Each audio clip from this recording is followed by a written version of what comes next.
Harry Potter and the Chamber of Secrets, Chapter 7, Mudbloods and Murmurs, page 114.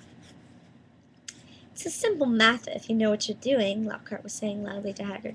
If you need help, you know where I am. I'll let you have a copy of my book. I'm surprised you haven't already got one. I'll sign that one tonight and send it over. Well, goodbye. And he strode away toward the castle. Harry waited until Lockhart was out of sight and then pulled Ron out of the bush and up to Hagrid's front door. They knocked urgently. Hagrid appeared at once, looking very grumpy, but his expression brightened when he saw who it was. Been wondering when you'd come round to see me. Come in, come in. I thought you might have been Professor Lockhart back again. Harry and Hermione escorted Ron over the threshold into the one-roomed cabin, which had an enormous bed in one corner, a fire crackling merrily in the other. Hagrid didn't seem perturbed by Ron's flug problem, which Harry hastily explained as he lowered Ron into a chair. Better out than in, he said cheerfully, plunging a large bucket basin in front of him. Get 'em all up, Ron. I don't think there's anything to do except wait for it to stop, said Hermione anxiously, watching Ron bend over the basin. That's a difficult curse to work at the best of times, with a broken wand. Hagrid was bustling around making them tea. His boarhead Fang was slobbering over Harry. What did Lockhart want with you, Hagrid? Harry asked, scratching Fang's ears. Giving me advice at getting kelpies out of well, growled Hagrid, moving a half-plucked rooster off his scrub table and setting down the teapot. Like I don't know, and banging on about some banshee he banished. If one word of it was true, I'll eat my kettle. It was most unlike Hagrid to criticize a Hogwarts teacher, and Harry looked at him in surprise. Hermione, however, said in a voice somewhat higher than usual, I think you're being a bit unfair. Professor Dumbledore obviously thought he was the best man for the job. He was the only man for the job, said Hagrid, offering them a plate of treacle fudge while Ron coughed up squelchily into his basin. And I mean the only one. Getting very difficult to find anyone for the dark arts job. People aren't too keen to take it on, see? They're starting to think it's jinx. No one's lasted long for a while now. So tell me, said Hagrid, jerking his head at Ron. Who is he trying to curse? Malfoy called Hermione something. It must have been really bad, 'cause everyone went wild. It was bad, said Ron hoarsely, emerging over the tabletop, looking pale and sweaty. Malfoy called her a mudblood, Hagrid. Ron dived out of sight again as a fresh wave of slugs made their appearance. Hagrid looked outraged. He didn't, he growled at Hermione. He did, she said, but I don't know what it means. I could tell it was really rude, of course. It's about the most insulting thing he could think of, gasped Ron, coming back up. Mudblood's a really foul name for someone who was muggle-born. You know, non-magic parents. There's some wizards, like Malfoy's family, who think that they're better than everyone because they're what people call pure blood. He gave a small burp. A single slug fell into his outstretched hand. He threw it back into the basin and continued. I mean, the rest of us know it doesn't make a difference at all. Look at Neville Longbottom. He's pure blood and he can hardly stand a cauldron up the right way. And they haven't invented a spell our Hermione can't do, said Hagrid proudly, making Hermione go a brilliant shade of magenta. It's a disgusting thing to call someone, said Ron, wiping his sweaty brow with a shaking hand. Dirty blood, see? Common blood. It's ridiculous. Most wizards these days are half-blood anyway. If we hadn't married muggles, we'd have died out. He retched and ducked out of sight again. Well, I don't blame you for trying to curse him, Ron, said Hagrid loudly over the thuds of more slugs hitting the basin. Maybe it was a good thing your wand backfired. Expect Lucius Malfoy would have come marching up to school if you had cursed his son. At least you're not in trouble. Harry would have pointed out that the trouble didn't come much worse than having slugs pouring out of your mouth, but he couldn't. Hagrid's treacle fudge had cemented his jaws together. Harry, said Hagrid abruptly, as though struck by a sudden thought, I got a bone to pick with you. I've heard you've been giving out signed photos. How come I haven't got one? Furious, Harry wrenched his teeth apart. I have not been giving out signed photos, he said hotly. If Lockhart's still spreading that around. But then he saw Hagrid was laughing.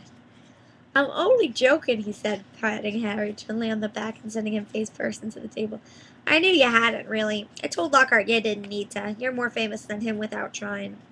Bet he didn't like that, said Harry, sitting up and rubbing his chin. Don't think he did, said Hagrid, his eyes twinkling. And then I told him I never read one of his books, and he decided to go treacle fudge, Ron, he added as Ron reappeared.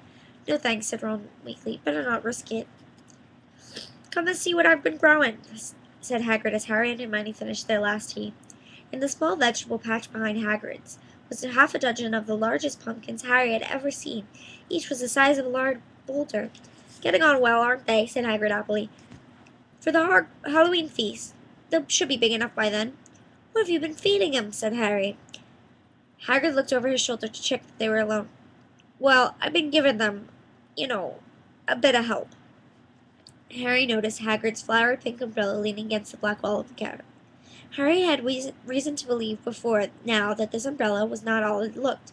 In fact, he had a strong impression that Hagrid's old school wand was concealed inside of it. Hagrid wasn't supposed to use magic. He had been expelled from Hogwarts in his third year, but Harry had never found out why. A mention of the matter, and Hagrid would clear his throat loudly and become mysteriously deaf until the subject was changed. An engorgement charm, I suppose, said Hermione halfway between disapproval and amusement. Well, you've done a good job on them. That's what your little sister said Hagrid, nodding at Ron. I met her just yesterday. Hagrid looked sideways at Harry, his beard twitching. Said she was just looking round the grounds, but I reckon she was hoping she might enter someone else at my house. He winked at Harry. If you ask me, she wouldn't say no to a sign. Oh, shut up, said Harry. Ron snorted with laughter, and the ground was sprayed with slugs. Watch it, Hagrid roared, pulling Ron away from his precious pumpkins. It was nearly lunchtime, as Harry had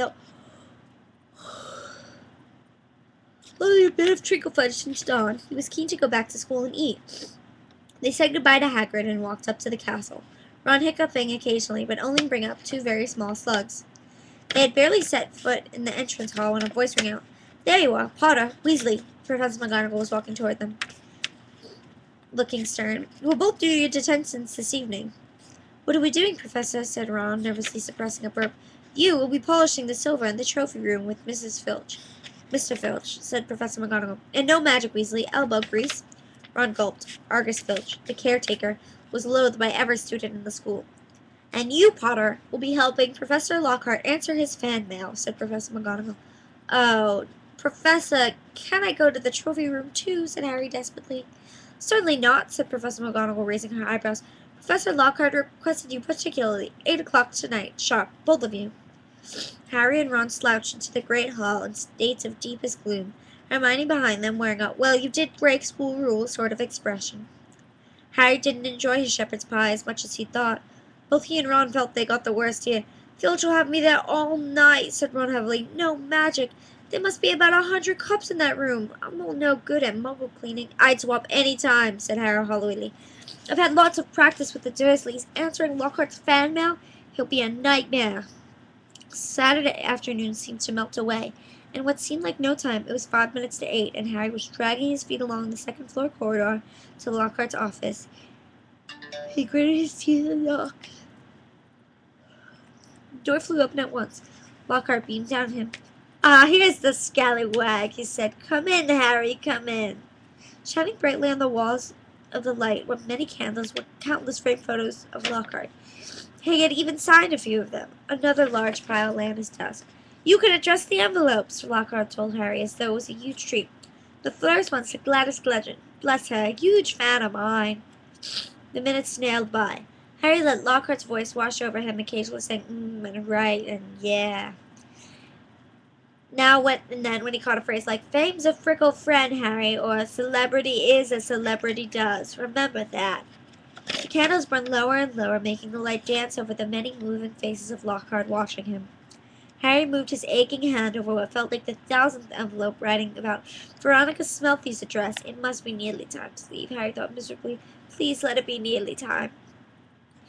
And then he heard something quite apart from the spinning of the dying candles and Lockhart's prattle about his fans. It was a voice, cold to the chill of bone marrow, a voice breathing ice-cold venom.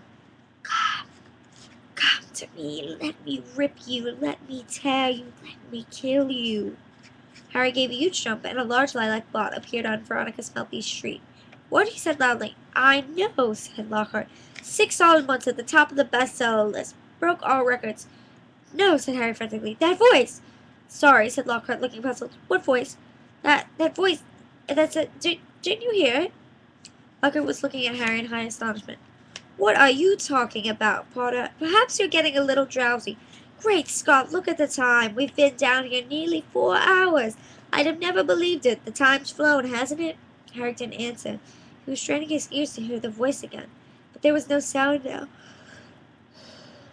I can't believe Lockhart telling him that he mustn't expect a treat like this every time he got the attention. Feeling dazed, Harry left. It was so late that the Gryffindor common room was almost empty. Harry went straight to the dormitory, and Ron wasn't back yet. He pulled on his pajamas, got into bed, and waited. Half an hour later, Ron arrived, nursing his right arm and bringing a strong smell of polish into the darkened room. My muscles have all seized up, he groaned, sinking onto his bed.